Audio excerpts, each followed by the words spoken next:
الله وحده لا شريك له وأشهد أن سيدنا ومولانا محمدا عبده ورسوله بالهدى ودين الحق أرسله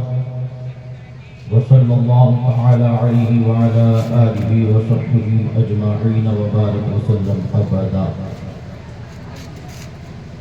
أما بعد فأعوذ بالله من الشيطان الرجيم. بسم الله الرحمن الرحيم. يا أيها الذين آمنوا اتقوا الله وكونوا مع الصادقين. صدق الله العلي العظيم وصدق رسوله النبي الأمين المكين الكريم ونحن على ذلك لمن الشاهدين والشاكرين فالحمد لله رب العالمين. رفقانی گرامی و عزیزان ملت اسلامیہ، کچھ عرض و معروف و پیشتر آقا کریم رؤوف الرحیم دونوں جہاں کے مالک و مختار، وہ نبی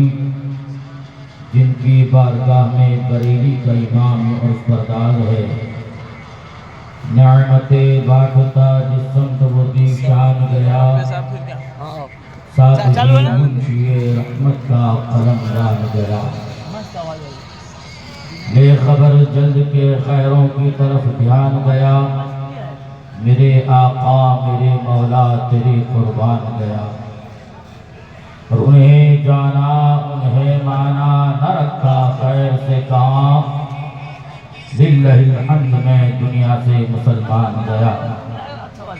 یا رسول اللہ، دل ہے وہ دل جو تیری یاد سے معمور رہا، سر ہے وہ سر جو تیرے قدموں پہ قربان گیا. آئیے اسی پیارے حبیب سرور کائنات فخر موجودات جناب محمد رسول اللہ صلی اللہ علیہ وسلم کی پیاری بارگاہ نہایت عقیدت و محبت کے ساتھ درود و سلام کا ہدیہ پیش کرے اور پڑھے. اللہم صل علی سیدنا و مولانا محمد معدن الجود والکرم منبع العلم والحلم والحکم وعلی آلہ واصحابہ وبارک وسلم. حصول برکت کے لیے اور پڑھے صلی اللہ علی النبی الامی وآلہ وسلم. صلاۃ و سلام علیک یا رسول اللہ وسلم علیک یا حبیب اللہ. رفیقان گرامی و عزیزان ملت اسلامیہ، اللہ تبارک و تعالی نے انبیاء علیہ التسلیم کو لوگوں کی ہدایت کے لیے مبعوث فرمایا. حضرت آدم علیہ التسلیم سے لے کر کے حضرت عیسیٰ تک انبیاء علیہ التسلیم کا سلسلہ جاری رہا. پھر اس کے بعد خاتم الانبیاء سرور کائنات رسول پاک سید عالم صلی اللہ علیہ وسلم مبعوث ہوئے. آپ نے نبوت کا دروازہ بند فرما دیا. اب آپ کے بعد کسی نبی کو نہیں آنا ہے. اب جو بھی دین ہے حضور پاک سید عالم صلی اللہ علیہ وسلم پر مکمل کر دیا. الیوم اکملت لکم دینکم کا تاج حضور پاک سید عالم صلی اللہ علیہ وسلم کے سر اقدس پر رکھ دیا. اب کوئی کلمہ نیا نہیں آئے گا، نہ ہی اب کوئی نئی شریعت آئے گی، نہ ہی کوئی نبی آئے گا. حضور پاک سید عالم صلی اللہ علیہ وسلم پر لوگ ایمان لے آئے، لیکن یہ سلسلہ اب صبح قیامت تک چلنا ہے. حضور پاک صلی اللہ علیہ وسلم کو اللہ تبارک و تعالی نے 63 سالہ ظاہری حیات طیبہ عطا فرمائی. آپ نے ظاہری حیات پر پردہ ڈال دیا. حضور پاک صلی اللہ علیہ وسلم کا یہ دین کیسے آگے بڑھے گا؟ آپ کے قرآن پاک جو آپ پر نازل ہوا اس کو صبح قیامت تک آنے والے لوگوں تک کیسے اور کن کے ذریعے پہنچایا جائے گا؟ دین مدین کی خدمت کا ذمہ کن کے سر پر رکھا جائے؟ تو اللہ تبارک و تعالی نے یہ جو ذمہ جس پر رکھا ہے یہ کوئی اور نہیں. آپ دیکھیں آج ایسے ایسے لوگ پیدا ہو گئے ہیں، آج تھوڑا چھوٹا موٹا پڑھا لیا تو وہ دین کا ذمہ دار نہیں ہو گیا ہے۔ ہر نکڑوں پر بیٹھ کر علماء کی پگڑیاں اچھالی جائے تو وہ کوئی بڑا اہم اور کوئی ہمارا رہبر نہیں ہو سکتا ہے۔ اللہ تبارک و تعالیٰ نے، اور ذرا علم ہی کی بات ہے تو اللہ تبارک و تعالیٰ نے علم تو جاہز کو بھی دیا ہے، علم تو ارسطو طالس کو بھی دیا ہے، علم تو ابو علی سینا کو بھی دیا ہے، علم تو بقراط و سقراط کو بھی دیا ہے۔ ارے آپ ماضی قریب میں ایک نظر دوڑا کر کے ماضی کے اوراق کی روگردانی کر سکتے ہیں۔ آپ دیکھیں کیا مولوی اور بول کے پیدا نہ ہوئے؟ کیا اشرف علی تھانوی کو مولوی نہیں کہا گیا؟ کیا اسماعیل دہلوی کو مولوی نہیں کہا گیا؟ کیا اس طریقے سے بھوپالوی جو صدیق حسن بھوپالوی کو مولوی نہیں کہا گیا؟ نذیر احمد کو مولوی نہیں کہا گیا؟ اس مولویوں کی بات نہیں کرتا ہوں کہ جس نے علم حاصل کر لیا ہو، ان علماء کی بات کی جاتی ہے جس کے بارے میں رسول پاک نے اعلان فرما دیا، انما العلماء ورثۃ الانبیاء، انبیاء کے وارث علماء ہی ہیں۔ انما یہاں حصر کا فائدہ دیتا ہے، ترجمہ یہ کیا جائے گا کہ علماء ہی انبیاء کے وارث ہیں، علماء ہی انبیاء کے وارث ہیں۔ اب آپ ذرا سوچیں ہمارے یہاں کیا ہوتا ہے کہ کوئی اگر ہاتھ چھونے والے دو چار پیدا ہو گئے، ان کے ہاتھ پر ہاتھ دے کر کے اب آپ نے ان کے مرید ہونے کا اعلان کرتا ہو اور اس کی تھوڑی سی دو چار لوگوں کی پالیسیاں ہو جائے، لیکن ہماری بھولی بھالی عوام کے نزدیک عالم ربانی کو پہچاننے کا ایک پیمانہ یہ طے کیا گیا ہے، ایک تھرمامیٹر یہ طے ہے کہ اس کے فالوورز کتنے ہیں، اس کے چاہنے والے کتنے ہیں، اس کے پیچھے دوڑنے والے کتنے ہیں۔ ارے میاں، ہزاروں ہزار لاکھوں لاکھ دوڑنے والے اس مسئولی کے جانشین کے پیچھے ہیں، یہ کہاں دوڑتا ہے؟ اسے دیکھو، یہ بریلی کے پیچھے دوڑا کرتا ہے، بریلی کے پیچھے حالات پیدا ہو گئے ہیں۔ عوام نے ایک تھرمامیٹر بنا لیا ہے، سوچتے ہیں کہ یہ یوٹیوب پر اس کے فالوورز زیادہ ہے، اس لیے اس کی مانی جائے اس کی مانی جائے۔ ہمارے یہاں فالوورز کے ذریعے یا سروں کی تعداد کے ذریعے ہمارے اسلام کا اعلان اور پھیلاؤ نہیں ہوا ہے، اور ہمارے یہاں جو ہے کسی کی شخصیت کو جو ہے اعلان، اس شخصیت کو سروں کی تعداد کی بنیاد پر نہیں مانا جاتا ہے، بلکہ اگر کسی کو مانا گیا ہے تو قرآن و حدیث کے دلائل کے انبار میں مانا گیا ہے، فقہاء کے اقوال کی روشنی میں مانا گیا ہے، اس کے تقویٰ اور طہارت کے روشنی میں اسے معیار دیا گیا ہے۔ اور ہم کیا معیار دیں؟ جب وہ تقویٰ اور طہارت کے ساتھ جیتا ہے تو اسے اللہ تبارک و تعالیٰ وہ مرتبہ عطا فرماتا ہے۔ ان علماء کے ذمہ یہ عظیم جو ہے ذمہ داری رکھی گئی، رسول پاک سید عالم صلی اللہ تعالیٰ علیہ وسلم نے اعلان فرمایا، یہاں تک کہ حدیث پاک میں ہے، علماء امتی کانبیاء بنی اسرائیل، میری امت کے علماء بنی اسرائیل کے انبیاء کے مانند ہے۔ یہ علماء کرام پر ذمہ رکھا، ہر کسی مولانا کی بات نہیں ہو رہی ہے۔ رب تبارک و تعالیٰ نے ارشاد فرمایا، یا ایھا الذین آمنوا اتقوا اللہ وکونوا مع الصادقین، یہ ایمان والو اللہ سے ڈرو اور سچوں کے ساتھ ہو جاؤ۔ اب ذرا پہلے دیکھیں، اللہ سے ڈرنے کا حکم دیا ہے، اور جو سچے وہ ہیں جو اللہ سے ڈرتے ہیں، اور اللہ سے ڈرنے والوں کے ساتھ ہونا ہے، اور پہلے ہمیں ڈرنا ہے، ان کے ساتھ ہونا ہے۔ تو ہم ایک بار ششو پنج میں پڑھتے ہیں، فتاوے ادھر سے بھی دیے جا رہے ہیں، تحریریں ادھر سے بھی جاری ہو رہی ہے، تحریریں ادھر سے بھی آ رہی ہے، لیکن ہم فیصلہ کیسے کریں؟ عوام پہچانے کیسے کہ اس میں کون اعلیٰ معیار کا ہے، کس کی بات کو مانا جائے؟ تو یہ ہمارا اور آپ کا فیصلہ کرنے کا کوئی اختیار نہیں بنتا ہے کہ ہم بیٹھ کر کے فیصلہ کر لیں، نہیں ہم تو اس کے مرید ہیں، ہم تو اس کے مرید ہیں۔ میں کہنا یہ چاہتا ہوں، اگر یہ فیصلہ کرنا ہے قرآن پاک کو آپ پڑھیں، رب ارشاد فرماتا ہے، ان اکرمکم عند اللہ اتقاکم، تم میں اللہ کے نزدیک سب سے برگزیدہ وہ ہے سب سے زیادہ تقویٰ اور طہارت والا ہے۔ ایک سے ایک قوم پیدا ہوئی، انہیں علم و ہنر دیا گیا، لیکن ذرا دیکھیں جسے علم بھی دیا گیا اور تقویٰ شعار بھی دیا گیا، ساتھ میں عشق مصطفیٰ دیا گیا، اس کی کے ذمے پر اللہ تبارک و تعالیٰ نے اس دین کا ذمہ اس کے کندھے پر رکھا ہے۔ آپ دیکھیں کہ جب اس کے اندر خشیت الہی ہے، ہر ایک نکڑ پر بیٹھ کر چائے کی چسکیاں لے کر کے ہوٹلوں پر بیٹھ کر کے اگر فیصلہ کرتا ہے تو ہمارے لیے وہ جو ہے رہبر نہیں ہے، بلکہ ہمارے نزدیک رہبر وہ ہوا کرتا ہے جس کے دل خشیت الہی سے لرزہ برنداب ہو، جس کا اٹھتا ایک ایک قدم سنت مصطفیٰ پر اٹھا کرتا ہو، جس کا اٹھنا بیٹھنا سنت مصطفیٰ کے مطابق ہوا کرتا ہو۔ بہت مولویوں کی فہرست مل جائے گی، بہت لوگ مل جائیں گے۔ آپ دیکھیں جب تقویٰ بھی اس کے اندر ہے، علم دین بھی اللہ نے اسے عطا فرمایا، اور اس کے ذمے جب اللہ تبارک و تعالیٰ نے دین متین کی خدمت کا ذمہ رکھا ہے تو اسے عشق مصطفیٰ بھی عطا فرمایا ہے۔ جب عشق مصطفیٰ عطا فرمایا تو کوئی وقت کا امام اعظم بن گیا ہے، علم کے ساتھ عشق مصطفیٰ عطا فرمایا تو کوئی امام ابو یوسف بن گیا ہے، کوئی امام محمد بن گیا ہے، کوئی امام مالک بن گیا ہے، کوئی امام اوزاعی بن گیا ہے، کوئی امام موسیٰ شریف بن گیا ہے، کوئی امام غزالی بن گیا۔ ارے میرے دوستو، اس دور میں وہ امام محمد رضا ہر جگہ بات نہیں کرتے۔ حضرت امام اعظم ابو حنیفہ کی زندگی دیکھیں، آپ کو اللہ نے کیسا تقویٰ عطا فرمایا۔ آپ کا عالم یہ ہے کہ جب آپ رات میں کھڑے ہوتے ایک ساتھ، جب آپ مصلی امامت پر جب آپ نماز پڑھنے کے لیے کھڑے ہوتے، صبح نمودار ہو جاتی، فجر کا وقت طلوع ہو جاتا، یہاں تک کہ امام اعظم ابو حنیفہ وہ جو ہے رات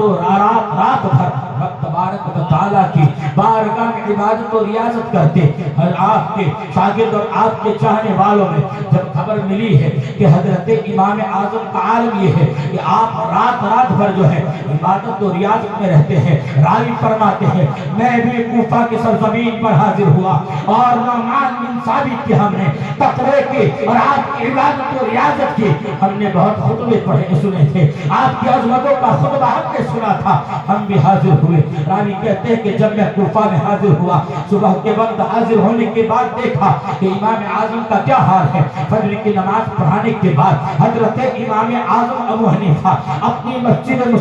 مصلی امامت سے جب آپ فارغ ہوتے ہیں آ کر کے صحن میں بیٹھ جاتے، آپ کے شاگردوں کی ایک جماعت ہوا کرتی، امام اعظم ابو حنیفہ سے اکتساب فیض کیا کرتے۔ یہ سلسلہ ظہر کی نماز تک جاری رہتا۔ جب ظہر کا وقت ہو جاتا پھر امام اعظم ابو حنیفہ مصلی امامت پر کھڑے ہو جاتے، اور کھڑے ہونے کے بعد آپ امامت فرماتے، نماز ظہر ادا کرنے کے بعد پھر اسی مسجد کے صحن میں آ جاتے، اور مسجد کے صحن میں وہی درس و حدیث دیا کرنے اور درس و تدریس کا سلسلہ جاری ہوتا۔ کوئی مسائل پوچھ رہا ہے، کوئی آیت کے مفاہیم پوچھ رہا ہے، کوئی آیت کے مطالب کو سمجھنے کے لیے آیا ہے، کوئی اپنے الجھے ہوئے مسائل کو امام کے سامنے آ کر اسے گتھیوں کو سلجھانے کی کوشش سے کر رہا ہے۔ یہ سلسلہ عصر تک چلتا ہے، بعد عصر عوام بھی آتی ہے اور اپنے سوالات امام کی بارگاہ میں رکھتی۔ یہ سلسلہ مغرب کی اذان تک ہوتا، مغرب کی اذان ہوتی ہے، امام پھر مصلی امامت پر کھڑے ہو جاتے۔ راوی کہتے ہیں میں سوچ میں پڑ گیا، الہ العالمین یہ اس کے بارے میں سنا گیا کہ ایسے یہ رات بھر اور یہ دن بھر عبادت اور ریاضت میں مشغول رہتا ہے، اب تک تو اس کی درس و تدریس کی مصروفیات سے فارغ نہیں ہوا ہے۔ کیسے سمجھ میں آئے کہ اس کے بارے میں کہا جا رہا ہے یہ مغرب کے وقت تک تو ہم نے دیکھا ہے آنے والوں کے مسائل کو سلجھا رہا ہے، مغرب کی نماز ہوتی ہے، امام اعظم ابو حنیفہ پھر آ کر کے صحن میں بیٹھ جاتے ہیں۔ یہی حال عشاء تک ہوتا ہے، عشاء کی نماز پڑھانے کے بعد اور آج سنت و واجبات کے بعد امام اعظم ابو حنیفہ اپنے حجرے کی طرف جاتے۔ راوی کہتے کہ مجھے تو کچھ دیکھنے کو ہی نہیں ملا، جو چیز میں دیکھنے آیا تھا، لیکن وہ جو ہے مسجد کے ایک کونے میں جا کر کے بیٹھ گئے۔ تھوڑی دیر کے بعد امام اعظم ابو حنیفہ اپنے حجرے خاص سے آتے ہیں، ایک قیمتی لباس پہننے کے بعد ایک قیمتی لباس پہنتے ہیں اور مہنگی سے مہنگی آپ مشک لگایا کرتے اور خوشبو کے ساتھ آپ آتے۔ امام اعظم ابو حنیفہ کا معاملہ ہے، تقویٰ اور شعار آپ کا ایسا ہوا کرتا ہے کہ آپ جب لباس پہنتے تو کتنا قیمتی، لوگ پوچھتے کہ حضور آپ نے اس دعوت میں یا آپ نے دن بھر ایسا لباس وجل نہ فرمایا، لیکن آج اپنا آپ کا یہ لباس جو ہے، رات کے وقت آپ لباس اتنا قیمتی پہنتے، جانتے اس وقت 1000-1500 سے زیادہ قیمتی دینار قیمتی اس ان کا جبہ مبارک ہوا کرتا۔ حضرت امام اعظم سے جب پوچھا گیا کہ میں دیکھتا ہوں لوگ حکیموں کے یہاں جاتے ہیں، لوگ امیروں کے یہاں جاتے ہیں، لوگ رئیسوں کے یہاں جاتے ہیں، وہ بڑا اہتمام کرتے ہیں اور اپنے لباس اور وضع کا خیال کرتے ہیں، تو مجھے تو چاہیے کہ میں بادشاہوں کی بادشاہ کی بارگاہ میں جا رہا ہوں، میں احکم الحاکمین کی بارگاہ میں جا رہا ہوں، کیوں میں ایسے دنیاوی لباس میں چلا جاؤں؟ یہ اہم اور خاص لباس کا میں انتظام اور اہتمام کرتا ہوں، سارے انسلام کے ساتھ رب کی بارگاہ میں حاضر ہوتا ہوں۔ راوی کہتے ہیں امام اعظم مسجد میں تشریف لے آئے، مسجد میں آنے کے بعد جب آپ نے نماز پڑھنا شروع کر دیا، نوافل کے لیے جب آپ نے تکبیر تحریمہ کہی ہے، سورہ فاتحہ پڑھنے کے بعد جب آپ نے سورہ بقرہ پڑھنا شروع کیا، آپ نے جب الف لام میم سے آگے بڑھنا شروع کیا، میں نے سوچا کہ 2-4 رکوع پڑھیں گے، اس کے بعد آپ رکوع فرمائیں گے، اس کے بعد سوچا جب آپ پڑھتے پڑھتے چلے گئے پوری سورہ بقرہ جو ہے آپ نے ختم کر دی، امام اور آگے پڑھتے ہیں، آل عمران پڑھنا شروع کر دیا۔ راوی کہتے ہیں میں نے سوچا ابھی آپ رکوع کریں گے، یہ سلسلہ آگے رہا، 1-2-4 پارے نہیں بلکہ امام اعظم 10 پارے سے آگے پڑھ رہے ہیں، 15-20 پارے سے آگے پڑھ رہے ہیں، 25 پارے سے آگے پڑھ رہے ہیں۔ ارے امام رکوع کب کرے گا؟ راوی کہتے ہیں امام اعظم ابو حنیفہ کا حال یہ تھا کہ جب آپ نے سورہ والناس کی سین کو پڑھا، صبح کا ٹائم ہوا تو امام نے رکوع کیا ہے۔ ہماری ایک ہی بات نہیں، ہم امام بھی مانتے ہیں تو تقوی والا امام ہے۔ دیکھیں امام اعظم جہاں رخصتی ہوا کرتی ہے، لیکن امام اعظم ابو حنیفہ کا تقوی کیا ہوا کرتا ہے؟ آپ کے بغل میں رہنے والا ایک نصرانی، اس کی بیٹی نے پوچھا اے والد ماجد آخر معاملہ کیا ہے؟ میں بغل والے دیکھو جہاں عبادت و ریاضت کیا کرتے ہیں، اس شہر میں ایک کھمبے کو دیکھا کرتی تھی جو رات میں لگ جایا کرتا تھا، اس کھمبے کو میں کئی دن سے نہیں دیکھتی۔ آپ نے کہا بیٹی وہ کوئی کھمبا نہیں تھا بلکہ یہ مسلمانوں کا امام اعظم ابو حنیفہ تھا۔ جب جب رات ہو جاتی رب کی عبادت کے لیے کھڑا ہو جاتا تھا، وہ روزانہ کھمبا لگا کرتا تھا، وہ کوئی کھمبا نہ تھا، وہ امام اعظم ابو حنیفہ کی ذات تھی۔ آپ کا تقویٰ ایسا ہے، آج وہابیہ قیامنا اور دیگر فقہائے فاطرہ کیا ہے، ہم کچھ نہیں دیکھتے گوشت کہاں سے آ رہا ہے، بس ہمیں تو دیکھنا یہ ہے کہ بس لذیذ دار کھانا ہو، لذت دار کھانا ہو۔ لیکن امام اعظم ابو حنیفہ کا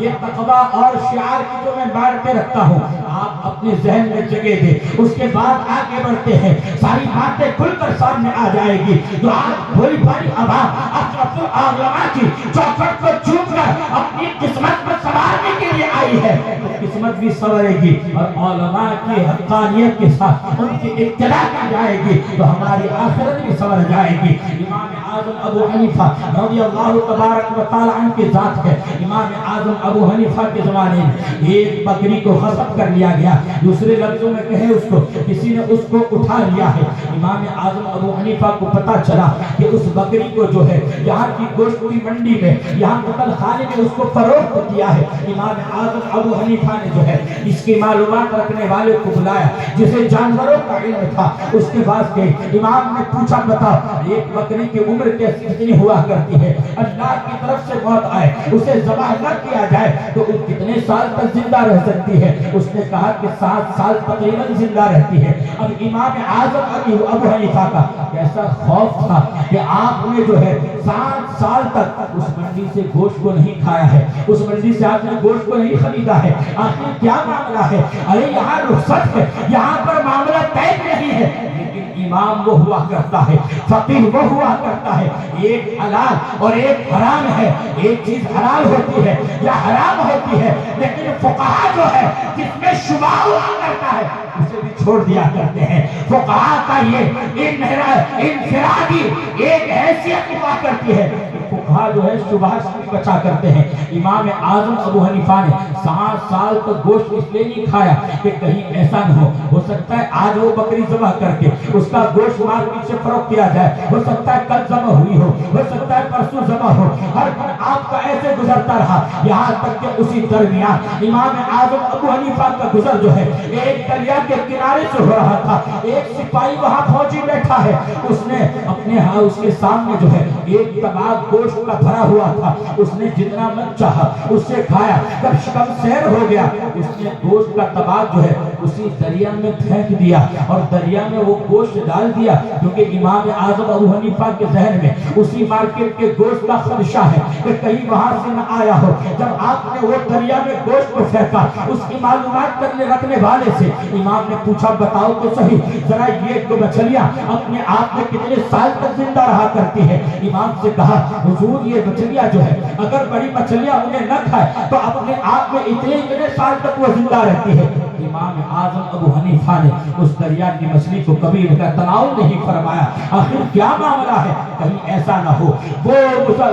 شبہ والا گوشت کسی نے کہا نہ ہو، اس شبہ والا گوشت کو فروخت کیا ہو، اس فوجی نے اسے کھایا ہو اور فوجی نے وہی گوشت یہاں ڈالا ہو، مچھلی نے اسے کھایا ہو، وہی مچھلی کہیں نعمان بن ثابت کے پیٹ میں نہ چلی جائے۔ اس لیے اتنا زور تقویٰ تھا۔ جب ایسا عالم ہوتا ہے تو دنیا اسے امام نہیں امام اعظم ابو حنیفہ کہا کرتی ہے۔ ارے میاں فتنے ہر دور میں اٹھے ہیں لیکن ہمیں پریشان ہونے کی ضرورت نہیں ہے۔ اللہ تبارک و تعالیٰ نے اور اس کے پیارے حبیب صلی اللہ علیہ وسلم نے ہمیں ایسے ہی نہیں چھوڑا ہے، بلکہ رب تبارک و تعالیٰ کے پیارے حبیب نے اعلان فرما دیا لا تزال طائفة من امتی علی الحق ظاہرین لا یضرهم من خالفهم حتی یأتی امر اللہ۔ آپ ذرا سوچیں آج لوگ پریشان ہیں کہ کس کے پیچھے چلنا چاہیے، یہ بھی بہت اونچا ہے وہ بھی بہت اونچا ہے۔ ارے قدمیں کتنا اونچا ہو جایا کرے میاں، لیکن ہر ایک کی بات نہیں کی جاتی۔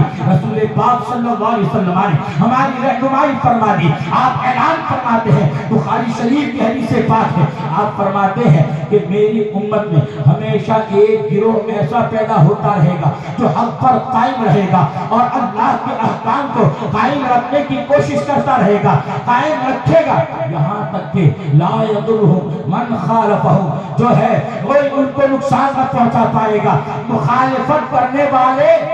کوئی نقصان نہ پہنچا پائے گا، یہاں تک کہ قیامت آ جائے گی۔ حتی یأتی امر اللہ، ایک گروہ ہمیشہ پیدا ہوتا رہے گا۔ امام اعظم ابو حنیفہ کے زمانے میں ایک مسئلہ اٹھا تھا جسے آپ جانتے ہیں، خلق قرآن کا مسئلہ۔ اس وقت لوگ کہتے تھے کہ جیسے چاند اور سورج کو پیدا کیا اللہ نے، زمین اور پہاڑ کو جیسے پیدا کیا، درختوں کو جیسے پیدا کیا ہے، اسی طرح معاذ اللہ رب العالمین قرآن کو بھی ایک مخلوق مانا جاتا تھا۔ امام اعظم ابو حنیفہ نے اپنے قلم سے اس کی تکفیر فرمائی ہے اور فرمایا جو یہ عقیدہ رکھے وہ اسلام کے دائرے سے خارج ہو جاتا ہے۔ جب آپ کے اس ولولہ انگیز اور آپ کے اس تحریر سے پورے زمین کوفہ اور باہر کوفہ کے یہاں تک کہ امام اعظم ابو حنیفہ کا یہ فتویٰ جہاں جہاں تک گیا ہے لوگوں نے اس پر جو ہے اقتدا کی ہے۔ لیکن جب حضرت امام اعظم ابو حنیفہ اس دنیا سے تشریف لے گئے، ایک زمانہ گزرتا ہے، اب سائے دراز کے بعد اس فتنے کو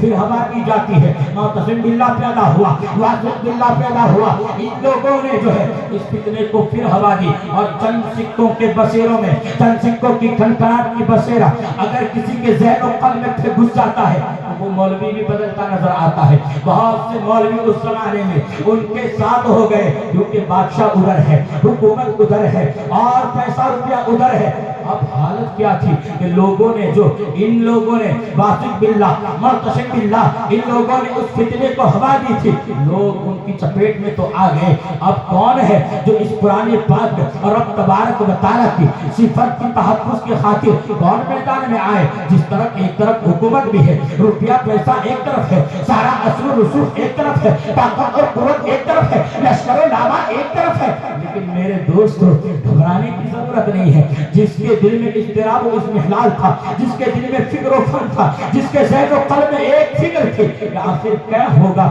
ان لوگوں نے اس فتنے کو ہوا دی ہے اور بڑے بڑے مولوی کہلانے والوں نے اس پر دستخط کر دیے ہیں، ان لوگوں نے اس کو عروج دیا ہے اور ایسے ناہنجار اور بادشاہوں کو انہوں نے ساتھ دیا ہے، آخر کیا کیا جائے گا۔ لیکن میرے دوستو، اب اس دور میں امام محمد نہیں ہے، اس دور میں امام مالک نہیں ہے، اس دور میں امام ابو یوسف نہیں ہے، اس دور میں سرکار امام اعظم ابو حنیفہ کی بارگاہ میں قانون ادب طے کرنے والے جو عام مجتہدین کی فہرست میں سے وہ لوگ موجود نہیں ہیں، لیکن رب تبارک و تعالیٰ نے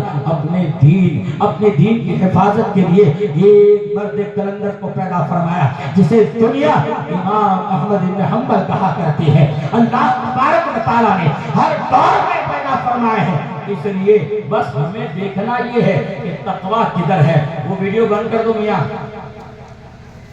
ویڈیو کو بند کر دو۔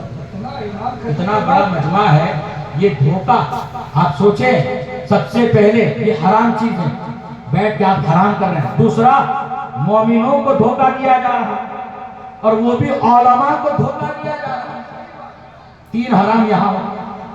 مومن کو دھوکہ دیا، علماء کو دھوکہ دیا اور سب کیا گیا اس کے اندر۔ اس کے بعد آپ نے موبائل میں رکھا حرام چیز کو، آپ سیو کر رہے ہیں، پھر اس کو نشر کر رہے ہیں، جہاں جہاں تک باتیں جائے گی سرفراہ ہے۔ اتنی ہمت کیوں کرتے ہیں؟ کہاں یہ بات تو ہو رہی ہے، ارے گوشت میں شبہ ہو جائے تو امام اعظم نہ کھائیں، یا رسول پاک صلی اللہ علیہ وسلم کی اتنی حدیثیں ہیں، محدث کبیر فرماتے ہیں کہ یہ حدیثیں حد تواتر کو پہنچ چکی ہے، اب اس کو کوئی حلال نہیں کر سکتا ہے اور اس کے اندر کوئی شبہ بھی نہیں کر سکتا ہے۔ تکمیل کا مسئلہ اتنا ہو چکا ہے۔ میرے دوستو، ہم اس امام اعظم کے مقلد ہیں جسے امام اعظم کہا جاتا ہے۔ اللہ تبارک و تعالی ہمارے ایمان اور اعمال کی اصلاح فرمائے۔ جب اس فتنے کو دوبارہ ہوا دی گئی، حضرت امام احمد بن حنبل کو اللہ نے پیدا فرمایا۔ اللہ تبارک و تعالی نے ان کے ذریعے اپنے دین کی حفاظت کا ایسا انتظام و انصراف کیا، بڑے بڑے لوگ بدل گئے۔ آپ کے ساتھ تقریباً 3 بزرگان دین اور تھے، اس میں سے ایک کا تو راستے میں انتقال ہو گیا اور دوسرے جو ہے بعد میں ان کی مختلف روایتیں ہیں کہ انہوں نے اپنے دستخط کو بدل دیا۔ تنہا امام احمد بن حنبل ایک طرف جو ہے اس حکومت کا برخلا ہے، دوسری طرف اپنی بھی ادھر ادھر کی بات کر رہے ہیں اور کیچڑ اچھالنے کی کوشش کر رہے ہیں۔ لیکن کیا معاملہ تھا، حضرت امام احمد بن حنبل نے اپنی جان کی پرواہ نہیں کی ہے، اپنے مال و زر کی پرواہ نہیں کی ہے، اپنی دنیا کی پرواہ نہیں کی ہے۔ آپ کو سزا سنائی جاتی ہے کہ تم نے جو ہے بادشاہ کے خلاف یہ جو فتویٰ دیا ہے، اس لیے کہ بادشاہ بھی اسی کا قائل ہے اور بادشاہ بھی یہی کہہ رہا ہے، اس لیے تمہیں سزا دی جائے گی۔ احمد بن حنبل امام نے اسے قبول فرما لیا، یہاں تک کہ آپ پر مشہور واقعہ ہے، سب کو معلوم ہوگا، آپ پر کوڑے برسائے گئے۔ اور کوڑا برسانے کا مطلب یہی نہیں تھا کہ کوئی بھی آیا اور آپ کو 30 کوڑے یا 40 کوڑے مار دیے گئے، نہیں میاں، بلکہ ایک ایسا تازہ دم جلاد آتا جسے کہیں دین تک کھانا دیا جاتا اور اسے کوئی کام نہ لیا جاتا، بالکل طاقتور ہو جاتا،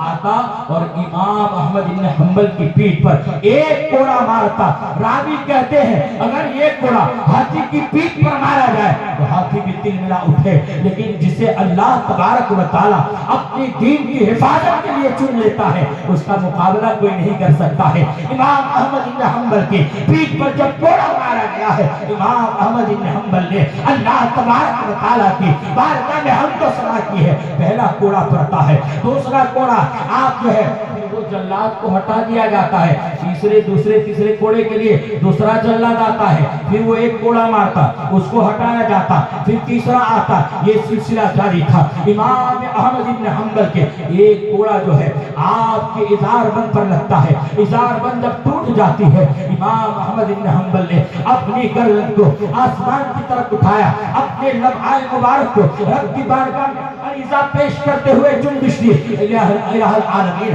میں نے تیرے دین اور تیری صفت کے خاطر، میں نے تیرے قرآن کی عظمت کے خاطر، میں نے تیرے پیارے حبیب صلی اللہ علیہ وسلم پر جو کلام تیرا نازل ہوا ہے اس کی عظمت کے خاطر میں نے جو ہے اپنے آپ کو داؤ پر لگا دیا، مجھے کوئی فکر نہیں ہے الہ العالمین، میں نے اپنا سب کچھ تیرے دین اور تیری رضا کے خاطر سب قربان کر دیا، لیکن الہ العالمین ان لوگوں کے سامنے مجھے رسوا نہ کر، کیونکہ ازار بند ٹوٹ گئی تھی، اب آپ کا پائجامہ جو ہے آپ کے کمر مبارک سے نیچے آنے والا ہے، لیکن اللہ تبارک و تعالی ہزاروں اٹھنے والے طوفان کے بیچ میں اس کی حفاظت کرنے والا ہے۔ ارے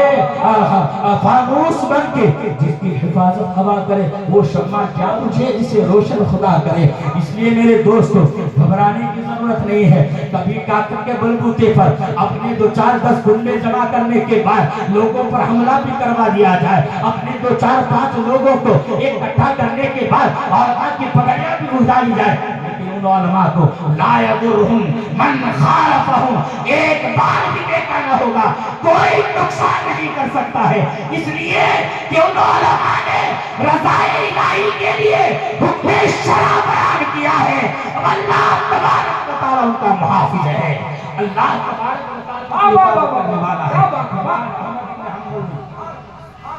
حضرت امام احمد بن حنبل کو جب ایک کوڑا لگا، ہاتھی تین ملا جائے ایسا کوڑا، جب اس کوڑے کی نو آپ کی ازار بند پہ رکھی تو لگا، اور جو ہے وہ ازار بند اب نیچے اترنے جا رہا ہے، کمر تک پہنچا، رب کی بارگاہ میں عریضہ پیش کیا، الہ العالمین ان ظالموں کے سامنے مجھے رسوا نہ کرنا، الہ العالمین ان ظالموں کے سامنے مجھے رسوا ہونے سے بچا لے۔ رب تبارک و تعالی نے ایسی حفاظت فرمائی، ازار بند ٹوٹا بھی ہے لیکن آپ کی سلوار جو کمر ہی پہ رکی ہوئی ہے، آپ کی سلوار کمر پر رکی ہوئی ہے، یہ تقوی ہے، اور اللہ کی رضا کے خاطر انہوں نے کسی کی جیب کو نہیں دیکھا ہے، انہوں نے امیر مرید کو نہیں دیکھا ہے، انہوں نے اپنے چاہنے والوں کے ہاتھ جملے پر فیصلہ نہیں کیا ہے، انہوں نے اپنے جو ہے اپنے رسوخ کو بڑھانے کے لیے نہیں کیا ہے، اپنے لوگوں کا حلقہ بڑھانے کے لیے نہیں کیا ہے، لوگوں کو دھوکہ دے کر کے تحریریں بدل کر کے لوگوں کے سامنے پیش نہیں کیا ہے،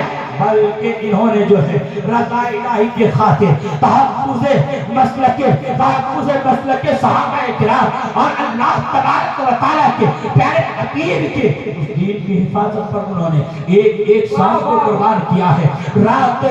انہوں نے ایک مسئلے پر اپنی آنکھوں کا تیل جلا کر کے اپنی نیندوں کو حرام کر کے انہوں نے مسائل کا استخراج کیا ہے۔ وہ امام احمد بن حنبل کو جب رب نے مرتبہ عطا فرمایا تو جیلر دیکھ رہا ہے کہ امام احمد بن حنبل جو ہے یہ جیل میں ہے، دیکھا کہ جیلر نے بڑا تالا لگا دیا، جب آپ کو جیل میں رکھا گیا وہ باہر نکلتا ہے، دیکھ رہا ہے مسجد میں یہ کون نماز پڑھ رہا ہے، ایسا شخص تو میں جیل میں بند کرتا ہے، ارے یہ تو امام ہے، امام کو تو میں جیل میں بند کر کے آیا ہوں۔ پھر وہ آگے چلتا، آگے جا کے دیکھا گلی کوچے میں امام نظر آ رہے ہیں، اور پھر وہ دوڑے آیا، جا کر کے دیکھا جیل میں تالا بند ہے، امام تو اندر نماز پڑھ رہے ہیں۔ یہ اللہ نے امام احمد بن حنبل کو اللہ کی رضا کے خاطر انہوں نے ایک قدم اٹھایا، اللہ نے وہ مرتبہ عطا فرمایا کہ کبھی گلی میں اسی وقت آپ جیل میں، اسی وقت آپ مسجد میں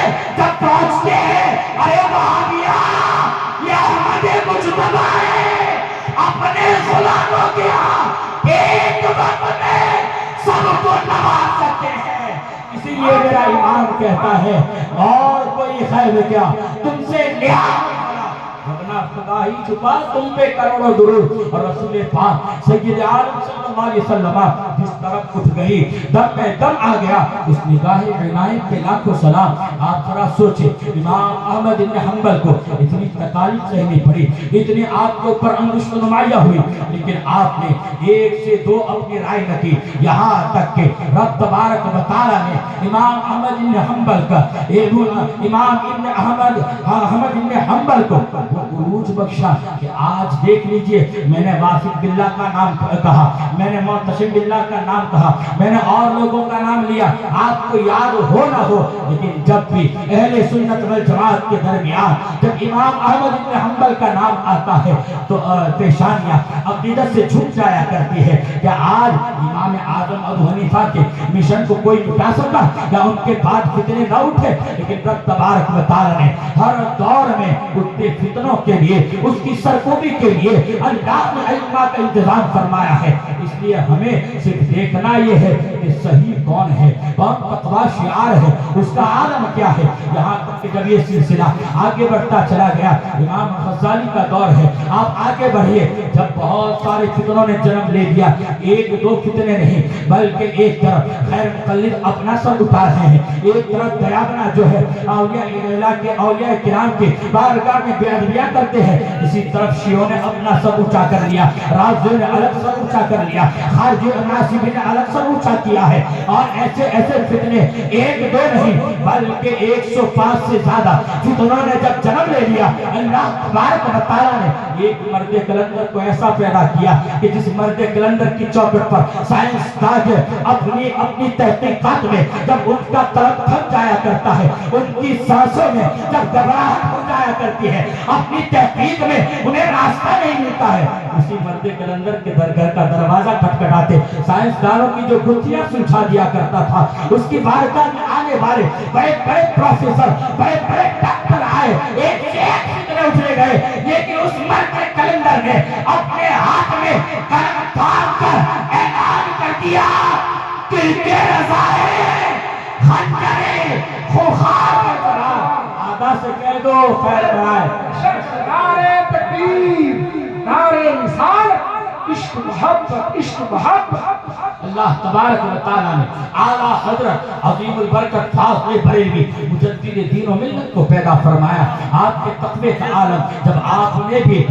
نے بھی ٹیکس اور بہت سارے مسائل پر آپ نے لکھنا شروع کیا تھا، لوگ کہتے تھے حضور حکومت کی طرف سے آپ کو نقصان ہو سکتا ہے، حضور آپ ابھی اس پر نہ لکھے تو بہتر ہے۔ ارے وہ اعلیٰ حضرت کا قلم ہے، وہ اعلیٰ حضرت کا قلم ہے۔ اعلیٰ حضرت نے فرمایا نہیں، جو مسئلہ رسول پاک صلی اللہ علیہ وسلم کی احادیث سے ثابت ہو اور فقہاء کے اقوال کی روشنی میں ثابت ہے، وہ کوئی نہیں بدل سکتا ہے۔ اعلیٰ حضرت نے کسی چیز کی پرواہ نہ کی، بلکہ آج جو ہے ایک ایک مسئلہ واضح کرتے چلے گئے، یہاں تک کہ ایک ایک فتنے کا آپ نے ایسا سدے باب کیا ہے، ایسا سدے باب کیا ہے۔ آپ ایک بات یہ بھی غور سے سن لیجئے، آج تو ہر مرید جو ہے میاں اپنے پیر کو مجدد سے نیچے ٹھہرانے کی کوشش نہیں کرتا، ہر مرید چاہتا ہے کہ ہمارا پیر مجدد ہے، ہمارا پیر مجدد، اور مجدد سوچتے یہ ہے کہ کون سا نیا کام کیا جائے تو ہمیں مجدد مان لیا جائے۔ لوگوں نے بہت کوشش کی، یہاں تک کہ مسائل اب آ گئے ہیں، پوچھا جاتا ہے کہ جو دیوبندی وہابی کے شخص کو سلام کرے، سلام کرنا کیسا ہے، تو کہا جاتا ہے کس کے کیسے معلوم، یہ بدعقیدہ ہے۔ ارے وہ سائل کو معلوم ہے، تبھی تو اس نے سوال کیا ہے آپ سے کہ بدعقیدہ کو سلام کرنا کیسا ہے۔ آپ سے یہ نہیں پوچھا گیا ہے بدعقیدے کی شناخت کیا ہے، آپ سے یہ نہیں پوچھا گیا ہے بدعقیدہ کسے کہا جائے گا، آپ سے یہ سوال ہے بدعقیدہ سے سلام کیا جائے یا نہ کیا جائے، مفتی کی ذمہ داری بنتی ہے کہ ہاں بدعقیدہ سے سلام نہ کیا جائے گا۔ یہ جواب ہو گیا۔ اگر بہت تحقیق کا شوق ہے تو آپ جو ہے اگر مگر کر کے بھی سوال، لیکن کہتے ہیں لوگوں کو یہ بھوت چڑھا ہے وہ بھوت چڑھا ہے۔ میں کہتا ہوں میاں آپ ہی کو بھوت چڑھا ہوا ہے، کہیں ایسا تو نہیں ہے کہ مجدد، آپ ذرا سوچے کوئی تحریر کی بنا پر مجدد نہیں، ورنہ امام احمد رضا کے مجدد ہونے کے لیے صرف سبحان السبح کتاب رسالہ کافی ہے۔ امکان کذب پر جو اعلیٰ حضرت نے دلائل کی روشنی پر ایک رسالہ نہیں لکھے، لیکن سبحان السبح کافی ہے آپ کو مجدد کا اعلان کرنے کے لیے۔ لیکن اعلیٰ حضرت نے جو ہے، اعلیٰ حضرت کو یہ مقام کب ملا ہے، یہی لوگ جو خبیث اور طیب کو جمع کر رہے تھے، تب اعلیٰ حضرت نے خبیث کو الگ کر دیا اور صحیح کو طیب کو الگ رکھا، اور لوگوں سے بتا دیا کہ کبھی بھی یہ ایک نہیں ہو سکتے ہیں، کبھی بھی یہ ایک نہیں ہو سکتے ہیں۔ ہمیشہ اس کے وفا کی بات کی ہے، ہمیشہ اس کو وفا کا چراغ جلایا ہے، ہمیشہ رسول پاک سید